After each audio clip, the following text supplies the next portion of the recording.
Hubo un día en que el mundo, tal como lo conocíamos, comenzó a desdibujarse para siempre. Un año donde la curiosidad humana se desbordó, donde los pinceles revelaron el alma y los océanos dejaron de ser límites. Ese fue el año 1500. Hoy desentrañaremos un período que no solo cambió mapas, sino también la mente de la humanidad. Es la historia de cómo tres hilos aparentemente separados tejieron una nueva realidad. Mientras en la península itálica el Renacimiento alcanzaba su cenit, una nueva era de exploración se forjaba en el Atlántico. Un puñado de visionarios, artistas y navegantes, sin saberlo, estaban a punto de reescribir el destino del planeta. Prepárense para un viaje al pasado, a ese instante exacto en que la curiosidad, el arte y el desvelo de nuevas tierras colisionaron. Este es un año donde los ecos de lo viejo se mezclaron con el estruendo de lo nuevo. Un punto de inflexión donde la historia encendía su primera antorcha. En 1500, la Europa que conocía sus fronteras como líneas estables estaba a punto de verlas explotar. Este fue el año donde un lienzo en Milán capturó la desesperación de los hombres. Mientras, al otro lado del mundo conocido, una tierra virgen aparecía, y una mente brillante la describía con palabras que resonarían a través de los siglos. Comencemos nuestro viaje en el vasto y desconocido Atlántico, un mar de mitos y promesas. Aquí las carabelas eran las naves del futuro. Un hombre llamado Pedro Álvares Cabral, un fidalgo portugués, se preparaba para una misión que lo llevaría más allá de lo imaginable. Su objetivo principal era llegar a las Indias. Un viaje que prometía especias, riquezas y la expansión de un imperio. Pero la brújula tenía otros planes. El 9 de marzo de 1513 naves y 1200 hombres zarparon de Lisboa. Una flota imponente, símbolo del poderío marítimo portugués. Era un espectáculo visual que evocaba admiración y temor. El océano era un monstruo. Cabral, con apenas 32 años, era un hombre con experiencia militar, pero sin un gran recorrido como navegante. Su nombramiento era una apuesta. Imagina el murmullo entre la tripulación, la incertidumbre en el rostro de los marineros al dejar atrás la seguridad de la costa europea. La vastedad del océano los engullía. Se encontraron con aguas traicioneras, con tormentas que amenazaban con desgarrar sus velas y aplastar sus cascos. La vida a bordo era dura. La dieta monótona, las enfermedades, la superstición. Cada amanecer era un recordatorio de lo lejos que estaban de casa. Pero los vientos, o quizás el destino, los desviaron de su ruta prevista hacia el este. La corriente del Atlántico Sur, un gigante invisible, los arrastró hacia el oeste. Y así, el 22 de abril de 1500, después de 44 días de travesía, un marinero gritó la palabra mágica. Tierra a la vista. No eran las Indias, era una tierra exuberante, cubierta de una vegetación densa y misteriosa. Un paraíso virgen que emergía de las brumas marinas. La bautizaron como Monte Pascual. Luego descubrieron una bahía a la que llamaron Porto Seguro. El contacto inicial fue cauteloso. Los nativos, los tupiniquim, se acercaron con asombro y curiosidad. Sus cuerpos pintados, sus plumas, sus adornos, eran un reflejo de la naturaleza misma. El choque cultural fue un momento de suspensión en el tiempo. Dos mundos que se encontraban por primera vez, sin entenderse, pero observándose con fascinación. Los portugueses ofrecieron cuentas, cascabeles, pequeños espejos. Los tupiniquim les entregaron plumas, arcos y flechas. Un intercambio simbólico. Lo que Cabral encontró no era oro, sino un árbol majestuoso, de color rojizo, cuyo nombre daría identidad a la nueva tierra: el Palo Brasil. El 26 de abril se celebró la primera misa en lo que hoy es Brasil, un acto de fe y apropiación que marcó el inicio de una nueva era. Un legado que moldearía la historia, la cultura y la composición étnica de todo un continente. Cabral envió una de sus naves de vuelta a Lisboa para anunciar el hallazgo. El resto de la flota continuó su camino hacia la India, pero ya nada sería igual. Habían abierto una puerta, habían descubierto un mundo. Este encuentro no fue solo un punto en un mapa.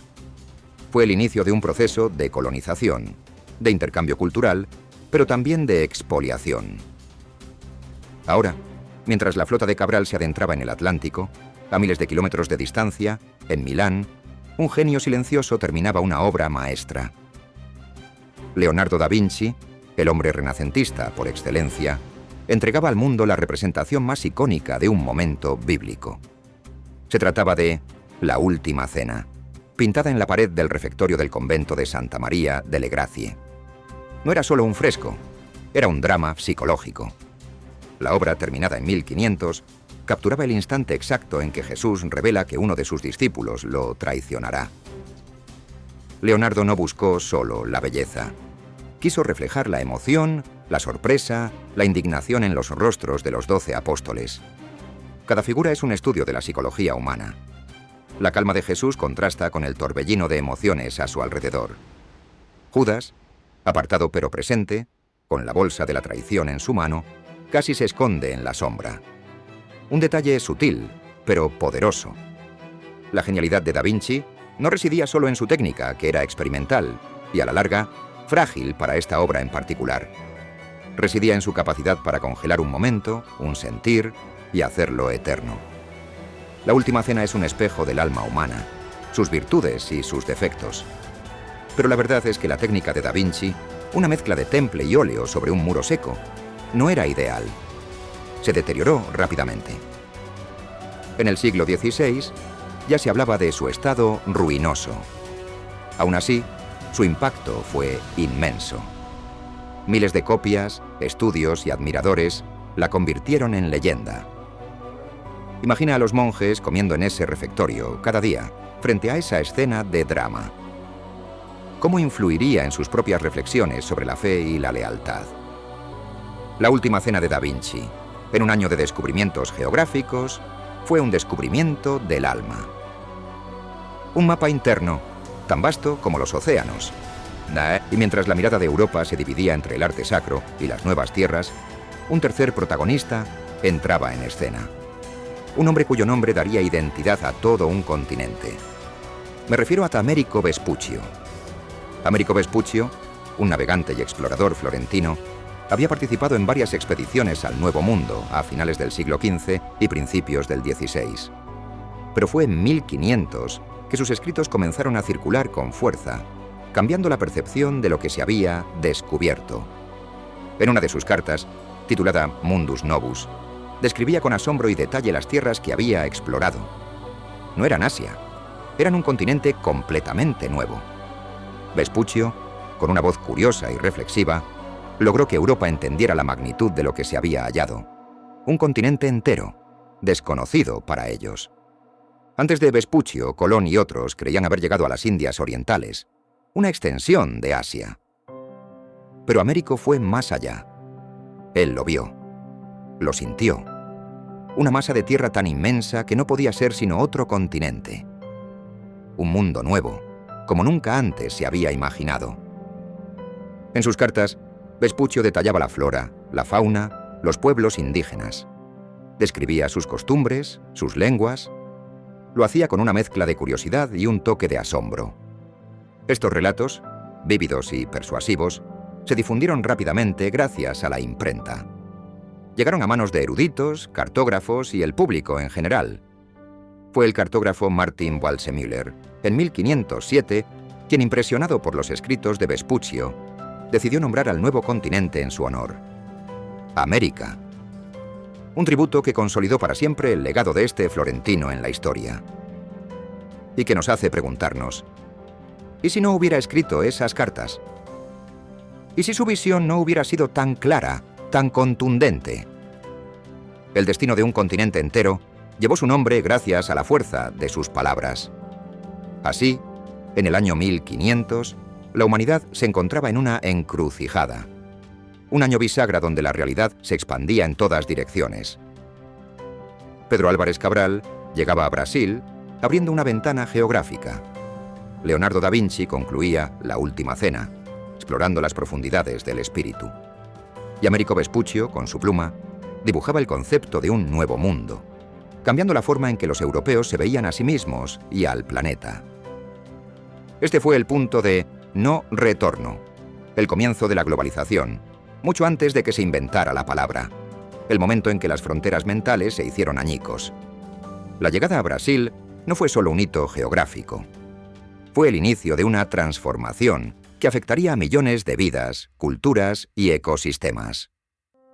La Última Cena, más allá de la fe, se erigió como un monumento a la capacidad humana de representar la emoción, la duda, la lealtad y la traición.